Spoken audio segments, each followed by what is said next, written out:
I'm heading now to interview Mr. Ashok Samuel. He was once with GIC and he's now retired. In preparing for retirement, he actually took 7 years. And in the last 2 years before leaving his corporate world, he actually told his bosses and colleagues ahead of time.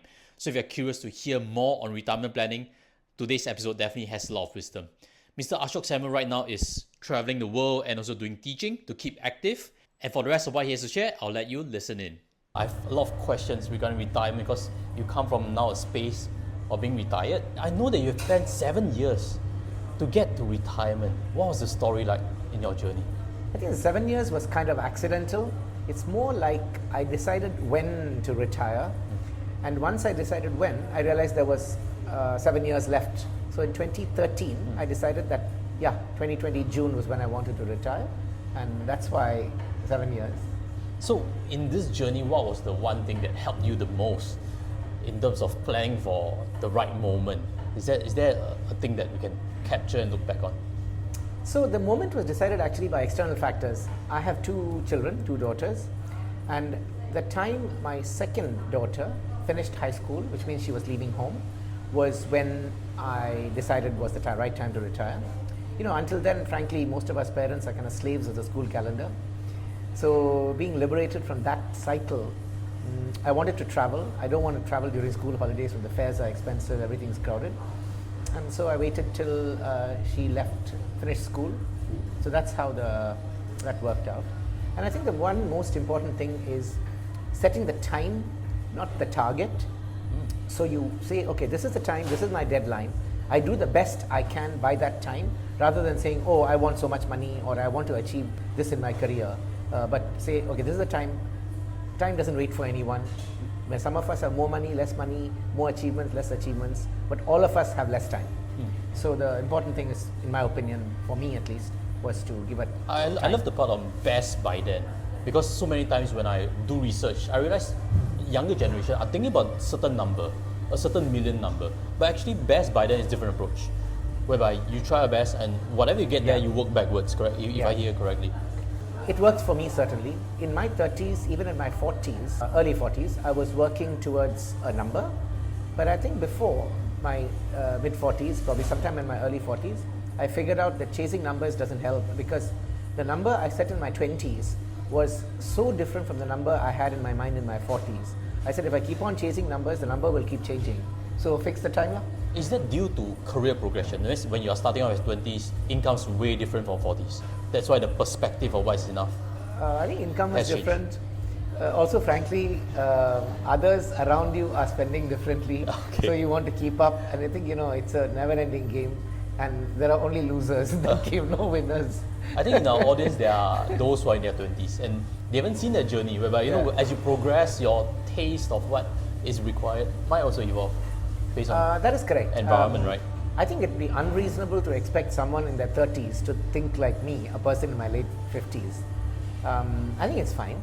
The important thing is to always focus that you're trying to please an audience of 1 or at the most 2. Yourself, and if you have a partner, your partner. Everything else is frankly irrelevant and extraneous. So I would say, and I tell my younger friends and colleagues, every 2 or 3 years, you must reflect on your own life goals and where it's heading, whatever your age, so that you're always recalibrating rather than being driven by external factors. Oh, your boss tells you, oh, if you do this in 5 years' time or 10 years' time, you will be this or earn this much money. It serves the purposes of your boss, it serves the purposes of your company, but actually does it serve your own long-term purpose? So I think it is important that we reevaluate our own lives. Of course we will change. In my 20s and my 40s, my objectives were different, my goals were different. But if I'm not thinking about it, then I'm driven by somebody else's goals for myself rather than my own goals for myself. I hear the point on recalibration on your own journey. Then that will lead me to the next question, right? As you do your best to get to where you are, would there be a point where you are still fearful that it's insufficient? Would that ever come to mind? Or if it does, how do you overcome that portion? I mean, unless you're lucky enough to start a unicorn company or something like that, I think the fear of insufficiency will never completely go away. There are some nights you feel, wow, what's going to happen if so-and-so happens, so-and-so happens. I mean, frankly, you can't plan for everything. I think as you grow older, hopefully you understand yourself better. You know where you can cut back, which are the necessary things. And after a while, you might find that experiences are more important than having money for various things. So as you were discussing a little earlier, it may matter less that you're able to eat at a Michelin star restaurant and matter more that you have time to go on the hike you always wanted to go, or see the northern lights, or whatever it is that you want, and which you can't do without time. Yes, fully appreciate that point. That insufficiency, we need to hear more point of views. Yeah. Media will always drive us to look for a different number, and when we see someone mention a different number, we might get that sense that we are not at the right place yet, kind of thing. I also hear the point of family, which I want to quiz on. So family was a key driver of you thinking about 50s as retirement and 60s, because by then the girls will be too old already, or? I think honestly this matters differently for different people. I've spoken to a number of people about their retirement plans and stuff. I think for some people, their 40s could be a great time to retire. For really? others, 40s, okay. Yeah, I mean, look, if you're single and you decide that you want to live a different kind of active lifestyle in your 50s and 60s, you want to climb peaks, you want to travel more. You need health in 40s. Yeah. So I think for me, I have a long-term partner and I have children. So the timeline is driven by those external factors. If you are not in a relationship, if you don't have kids, or if your relationship is not worked out, then why should you be driven by somebody else's timeline? My timeline is driven by my circumstances. I do have a fantastic partner. I do have children I'm close to, but that's not a given. And that's not necessary or sufficient to have a fulfilled and happy retirement. Agree. So the part of each person being driven by their own goals, and when there's a young family, maybe 50s will be a right time, but they're not too old yet. So my children were born when I was 30 and 35, roughly. Okay. So 35 plus 18 is 58, roughly. Okay. So that kind of worked out for me. If you have your kids early or no kids, then... So what I'm saying is, you've got to work out for yourself. What works for me can be horribly wrong for you. So you have to sit and work out for yourself. Self-knowledge is the first, the place to start, really. Otherwise, of course it's good to see what other people have done. Why did they do what they do? And therefore, how should I use that experience in my own life to wisely plan my own future? I know what I'm giving you. I'm not giving you clean answers, but the answers have to be self-worked out. Otherwise, they're useless. Understand. So in terms of retirement, now that you're in this phase, what would be one myth about it? Previously, you didn't think of, or previously what you heard was retirement's going to be like that. And now you are in this phase, it really doesn't look like that, and it's time to give a different perspective. Would there be something along the line? Look, again, everything's different. I hate to give very glib answers which might not make sense in somebody else's life. In my life, I think meeting people, more people, young people, has become the most important thing in my retired life, which I didn't expect at all.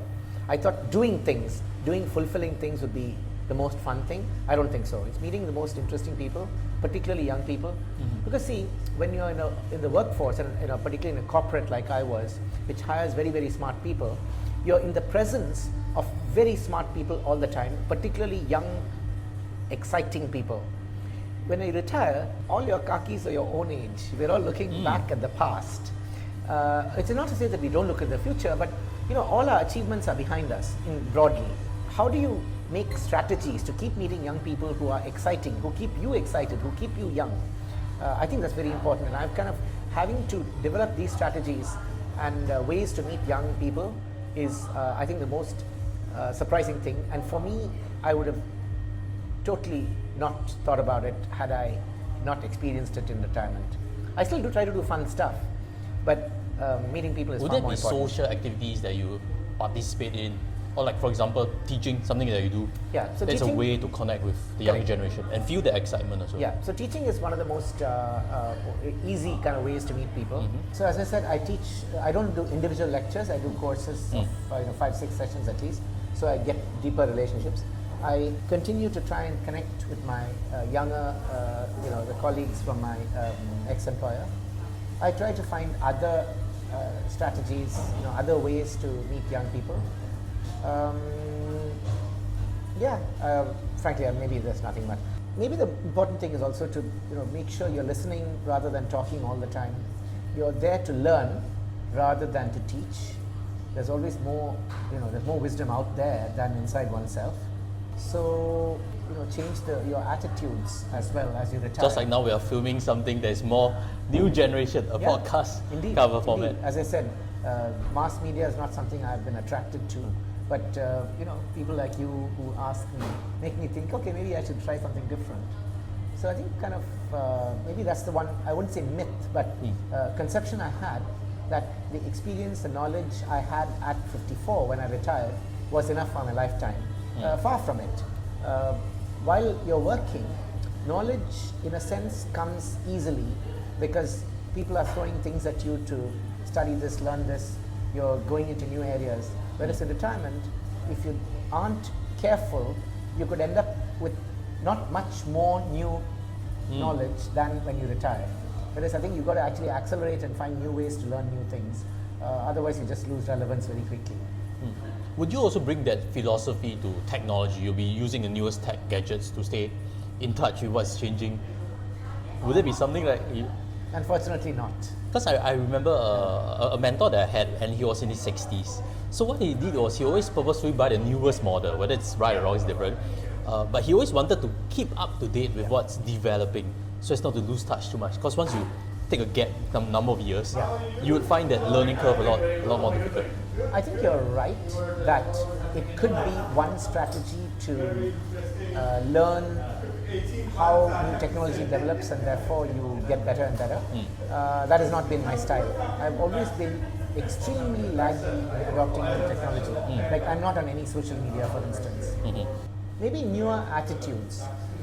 Like when I was in my 20s, I like to think I was socially much more conservative. I was kind of patriarchal, misogynistic, homophobic in some ways. I'm getting better as I grow older. So you try to look at the world around you, see how society is developing, how young people are thinking, and try to understand why they think how they think. So it's rather than new technology, it's new attitudes, which helps me try to be relevant. New technology, I don't think that's right. Okay, so I have a next point that connects to this, which is research has shown for anyone who's younger to plan for retirement that they need to prepare 80% of their last expenses when they reach retirement. How do you find your journey has been in terms of what you last spent as well as currently how you view expenses as a retiree? Yeah, I think that's an interesting question, and I think I've been thinking through this even post-retirement when I talk to other people about their retirement plans. And I think it's important, at least for me it is, to think forward rather than look backward. So it is true that you will you probably spend less in retirement, but the way I work it out is just write down your expenses for 3 to 6 months to try and figure out how much money is spending. Break it up into categories, and once you've done that, each category you can try to figure out, am I going to spend more, am I going to spend less in retirement? For instance, clothes, you spend a heck of a lot less in retirement than you do when you're working. I mean, I spend very little. And eating out, for instance, I personally enjoy eating at home. When I eat out, most often I eat in a hawker center or at the most in a food court. Once in a while in a restaurant, because I find the enjoyment is just as much. The food is probably better. But in the workplace, even if you eat in a chain restaurant, it could be $15, $20 per meal. Whereas it's $5, $8 if you're eating in a hawker center. So you eat fewer times, you eat for less. On the other hand, you might spend more on travel because you have more time to spend on air tickets or hotels or experiences. So it's important, I think, to work out the detail by category rather than by 80%. So again, I'm not saying. I guess it's a ballpark figure whereby once it's sampled across, they realize everybody has their changes, but it works to be around 80%. Probably will. I'm not disputing it. I mean, you're much more of an expert than I am on this. But this is the way I do it. I think it's more important to figure out how you can cut than how much reserves you build up. Of course, without a minimum reserve, you can't provide for yourself day to day. But chasing number targets, as I mentioned before, is probably less reliable as a way to retire than saying, okay, when I'm going to retire, let me see how I can cut the coat to suit the cloth I have. Would that mean budgeting? Absolutely. Budgeting is super, super critical. Okay, even for all levels of retirement expectation. I think from the time you're 18, from the time you literally start working, Okay. Or even if you're doing a summer job and you're 40, I think budgeting is important. Now, I still do sometimes financial awareness for teenagers, and I tell them, look, budgeting is so, you can't even start your It's basics, journey right? without budgeting, because then you're either over planning or under planning. So you might as well try to get it more or less right. And budgeting is easy. It just requires a bit of discipline to get going. I think it's super important. So if I were to imagine you have your own Excel sheet where you still track things a bit, correct? Categories, that's what you mentioned. Yeah, I think so. So it may not be too tight, but you kind of have a rough, back to the point of looking back at things, keeping track of things well. So this is interesting. Until I was literally till I was 38, that was when my income comfortably exceeded my expenses. Until that point, every single expense, however small, I used to track and budget. My focus has been on how much am I saving of my expenses. If I'm not saving in a particular month or a particular quarter or a particular year, the percentage I target, then I go back and revisit my budget. But I don't budget as tightly as I used to. Because finally, what's the purpose of budgeting? To have excess and put it away. Correct. So it's not that I enjoy budgeting. I do it because it's important. Once I had my savings targets reached, then I take my foot off, in the sense my eye off the budget because it's not important. So for me, my target is 20% saving, 10% giving. So long as that 30% I can keep away, the other 70%, am I staying on track? Am I not staying on track? How is the breakup between the different categories? I don't care. I have to give 10% first. I have to save 20% after that. Then the rest of the money is okay. So once that is in control, actually the rest of the expenses it matters less. Understand. For myself, I actually look at the entire credit card statement. What's the rough amount? I don't look at itemized levels at this point. And as long as that's not too over what I expect per month, basically I know roughly. And then nowadays, if you use those, kind of new banks, they have this, Revolut. Oh yes. They allow you to do budgeting within the app itself, and they can even warn you if a particular category you set a limit and it's exceeding that. Say grabs or eating out, you can always allow it to track your expenses. So it's getting easier these days than in our time, my time. Understand. Yeah, there are definitely apps that help each and every person register that log in. Then that also leads me to the point. Would you imagine some of your budgets to change in your 60s and 70s? Health is definitely going to be a big factor. I think in Singapore we've done enough awareness of that. But on your own, do you think you're going to do more traveling in 60s or cut back, or do you want to live overseas? Maybe that's also another point. See, particularly as I reach my mid-60s and mid-50s and later, I think I realized that aging is one of the areas which is most difficult to prepare for, because the cone of outcomes is so wide. Like in 15 years, I might need somebody to change my diapers. On the other hand, in 25 years, I might be hiking. So who knows? But I think it's kind of broadly okay to say that I'm not planning for increase in expenses, because I'm expecting that if I need to spend more on care, personal care or health care, I will probably spend less on eating out and travel and things like that. So I'm hoping, fingers crossed, that broadly my total number doesn't change. Of course, as I grow older, my rest of my life is also less, a few years left, which means I need to save less. So instead of 70% spending, 20% saving, 10% giving, maybe I increase the giving to 20%, I reduce the savings to zero, and I'm just depleting my savings, because it doesn't matter. When I'm 80, do I need to prepare for 150, or do I need to prepare for 5 more years and just make sure I'm giving away enough that I'm not wasting my money by leaving it for my children. Okay, so 60s and 70s, what I hear from you is it can be very unknown. Health-wise can lead us to different directions. If we have dementia, then that's the point of you might need help. If you are still healthy, you might still be traveling a lot. So that is an uncontrollable portion. Then the part of controllable, would you imagine living in a different country for extended period? Things that Singaporeans nowadays are talking a lot. Personally, I can only speak for myself. Personally, for lifestyle reasons, yes. For tax reasons or financial reasons, no. I think I'm fortunate that I feel I'm sufficiently provided. So, and my children are both overseas, so I do visit that country often. I spend a long time there, but it's a personal thing. I know people who literally stay within their hometown, not even travel extensively within the country, because they are so comfortable and happy in their own personal society. So I think it's really it's a choice. Okay, understand. Then to round things off, I'm in financial practice, and I do a lot of times helping private clients visualize what are their income sources. I want to get your take on things, because now you're in this retirement phase. Sounds like you do a lot of budgeting, you know your income streams. What do you want to give as feedback to help someone understand how they can plan out for their expenses with visualizing their own income streams? I think a lot of Singaporeans, particularly those who are kind of middle class and above in the corporate sector, the risk is of over-providing for retirement rather than under-providing. And I think having a clear idea of, or trying to figure out how much you need, will help you gain more security. It's also feeling comfortable that yes, I can retire, rather than fearful as to I have to work longer and longer.